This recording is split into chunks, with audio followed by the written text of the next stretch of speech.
Hi hello Sabari സുഷൻ്റെ മറ്റൊരു പുതുപുത്തൻ വീഡിയോയിലേക്ക് എല്ലാവർക്കും സ്വാഗതം. അപ്പോൾ നമ്മുടെ കഴിഞ്ഞ വീഡിയോയിൽ പറഞ്ഞ പോലെ തന്നെ സ്കൂളുകളിൽ നിന്ന് കിട്ടുന്ന ടേസ്റ്റി ആൻഡ് ഉച്ചഭക്ഷണത്തെക്കുറിച്ചാണ് നമ്മുടെ ഇന്നത്തെ വീഡിയോ. ആദ്യം തന്നെ വിദ്യാർത്ഥികൾക്കെല്ലാം ഭക്ഷണം നൽകിക്കൊണ്ട് പിന്നെ ഒരു പ്ലേറ്റ് കൊടുത്ത് നമ്മൾ കൊടുത്ത് ഒരു 1.5 കിണ്ണം ചോറ്.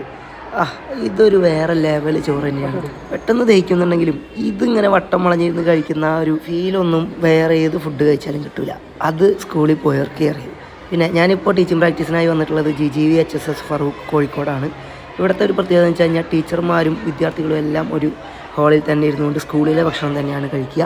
അതൊരു വെറൈറ്റി സംഭവമായിട്ട് തന്നെ എനിക്ക് ഫീൽ ചെയ്തു. കാരണം വിദ്യാർത്ഥികളും അധ്യാപകരും എല്ലാവരും ഒരുപോലെയുള്ള ഭക്ഷണം, സമത്വം, അതെ, അതൊരു രസകരമായ സംഭവം തന്നെയായിരുന്നു. പിന്നെ ഓരോ ദിവസവും ഓരോ കറികളാണ്, അതിനെല്ലാം വ്യത്യസ്തങ്ങളായ രുചിയും. എന്തായാലും വയറ് നിറയെ ഭക്ഷണം കഴിച്ചുകൊണ്ട് ഇന്നത്തെ വീഡിയോ നമ്മൾ അവസാനിപ്പിക്കാൻ പോവുക. പിന്നൊരു കാര്യം, മെൻ്റൽ ഹോസ്പിറ്റലിലും ജയിലിലും സ്കൂളിലും മാത്രമേ ഗവൺമെൻറ് ഫുഡ് കിട്ടുള്ളൂ കേട്ടോ. Tata bye bye.